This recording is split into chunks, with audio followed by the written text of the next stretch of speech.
Guys, nandito kami ngayon sa SM Tansa. Ang dami po namamasyal dito at mamaya mayroon ditong event.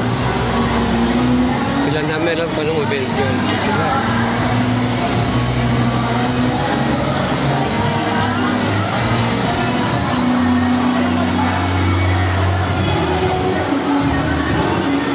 Ito po ay nagiging pasyalan ng mga estudyante.